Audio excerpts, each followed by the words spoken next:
All right, my next topic is, are you getting your return on investment? Now, you can see that down below, I've got all these things that we invest in. And I say this because I've been down in my garage, and my garage needs help. It needs organization. Like, it had organization, but I'm outgrowing my garage. And I know I need to move some stuff, as far as physically move it or sell it. I definitely know I need to do it. But what I started noticing is a lot of stuff.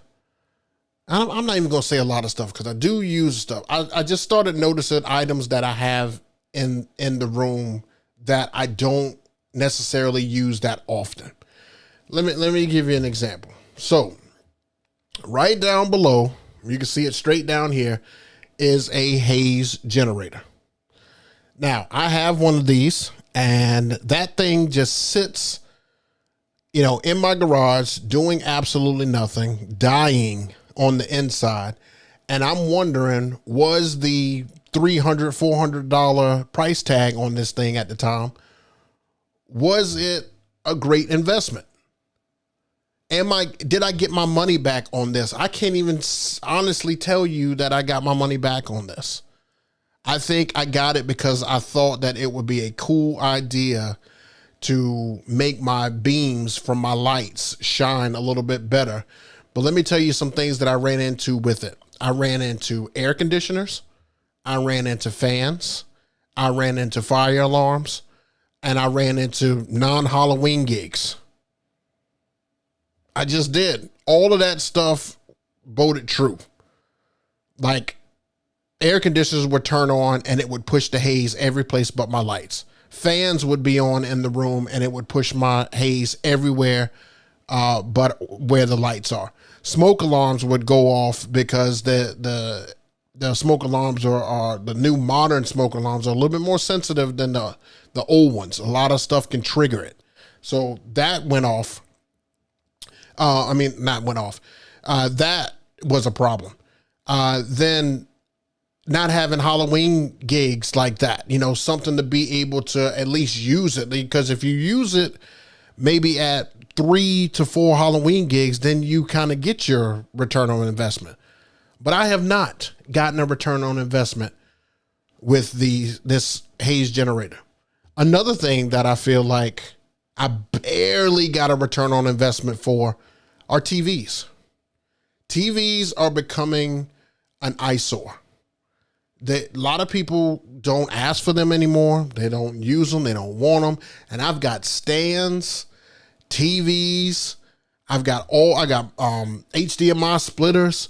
I've got programs. I've got all this stuff to be able to run a TV, because at the time it was great. But did I get my ROI on it? Did I receive the money back? And I can probably tell you, based on all the stuff that I purchased to be able to run 2 TVs, I would say that I just barely got money back for it. But now those TVs just sit downstairs. They sit in the garage. I mean, just dying. 2 great 50-inch televisions, and they're just dying. Mounts. Those are attached to the TVs. Those poles that I use for those to be able to mount those, like a sprinkle here or a sprinkle there, I'll get a question about TVs. But I am going to take that off of my brochure. I am going to take that off of my offer plate, my media package and all that stuff. No, nobody does that anymore, at least in my area. And we're here in the South, and I know people attach them to their booths, and that's fine. I know people put them over their heads. That's fine. If that works for you, that's fine. I'm not telling you to get rid of it. I'm just telling you, if I had to do it all over again, would I? I'd probably say no. I would just tell people I don't offer it. I don't offer it. It was the labor behind it, the money behind all the stuff. I mean, don't forget about cases. I mean, thank goodness, but I mean, I still have mine in the original boxes, and that's how I brought them. Because I wasn't using them often enough to be able to get a big case. Plus, where was I going to put a big case at the time? At the time when I bought these, it wouldn't fit in my truck. And it wasn't going to get into a U-Haul van when I was using them at the time. It would have just taken up so much room. I can't imagine doing TVs on each side now. Like, imagine me having my stereo T stand, and having two TVs behind me. Like, that would look so weird. Like, some people would be like, ooh, but they would be standing there watching it instead of dancing. I've got I've gotten many more people now dancing and not just sitting there staring, because TVs make people stop and stare. When you do a cycle of people on TVs, they sit there and look and like, oh yeah, look. Oh yeah, look. Hey, you guys, come over here, look. It's just, to me, it's becoming an eyesore. It is. People will put monograms on it. I think that a monogram still serves purpose on like a wall. I think that still adds the elegance you need. I don't think having it on a TV is it. But I know people that have TVs attached to their stands. That's an option to put on there. CO2 guns. Never had it before. How often would that selling stuff here? How many people trust a CO2 gun to shoot at their crowd? I mean, I know it looks funny, but all it takes is one time for that to go wrong. I never purchased that because I just felt like it wasn't going to make any money. Now, I see a lot of people on social media use CO2 guns. I know that they work in certain areas. I know in the north they work. I know on the West Coast they work. I know in Florida they work. Notice I didn't say South. I said Florida. I know that they work. But there's not a lot of people on the East Coast that use CO2 guns. I think Joe Bunn is the closest to us, to the South Carolina region that uses it. I just don't see the worth out of it. I get that it's a cool experience. I mean, drunk people and guns, CO2 being, I just feel like that's not going to mix well. And you usually use those on highlights of the night. You don't use those early. So you're definitely going to be using them on drunk people, to say the least. And then it doesn't last that long. You know, you shoot it off a couple times and it's done. I just don't see the value in it. I mean, unless you're charging some absurd amount, I don't see the value. And last but not least, one of my favorites, the Nimbus. Now, me and Mike,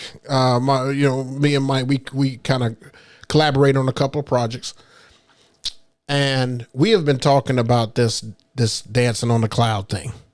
We don't know how often people want it, how often people use it, but the amount of people who do outside gigs here, it's incredible.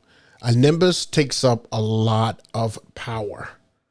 It takes up a ton of power. Just imagine here being outside trying to connect a Nimbus to a generator that you're on and the mobile bathroom is on, because they don't have houses here where people can run in and use the bathroom.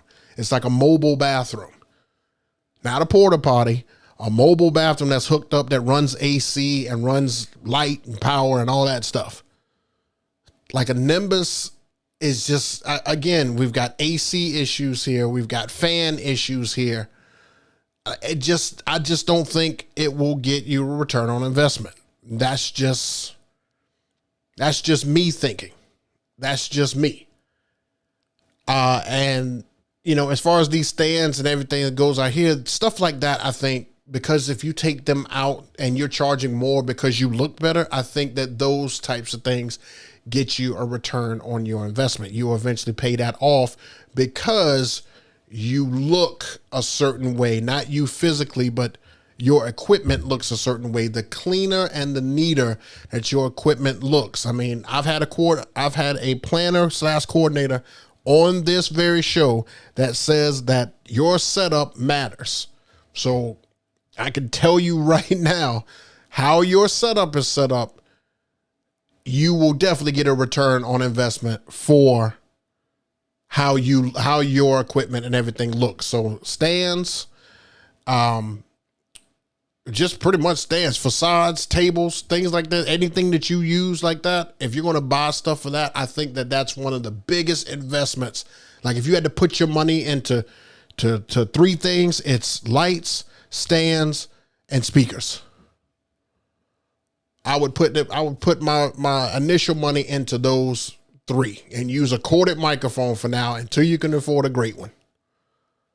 I know that sounds crazy, and that does take you down a notch because your microphone ain't crazy, but $1,000 microphone or $800 microphone could have been a portion of a stand, could have been a great light to help service what you're trying to do, or could have been a money towards a great speaker.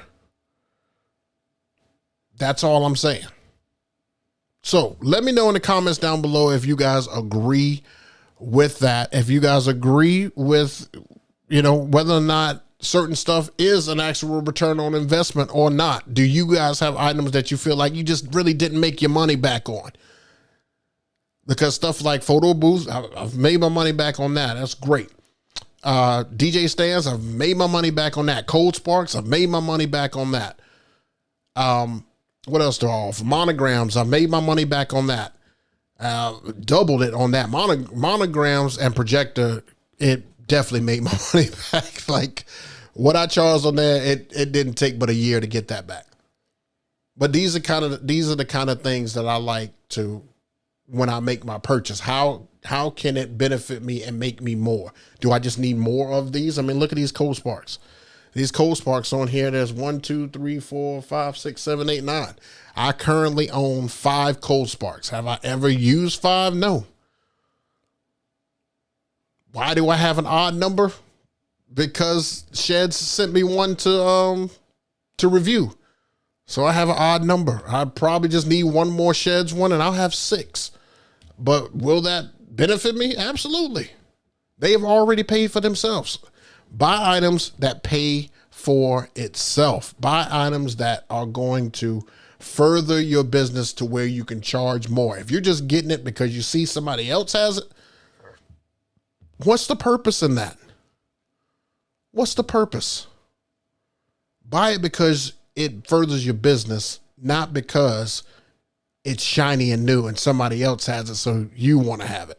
I've made that mistake a lot in DJing, seeing somebody else have the fancy controllers. If you further your business, you can buy any controller you want. But even Mike has told me a few times, hey, I started off with the SX. No, I started off with that knob thing that I had, then a SX2, then a 1000, then a Rev 7. I just gradually went up. So yeah, make it make sense, man. Make it make sense.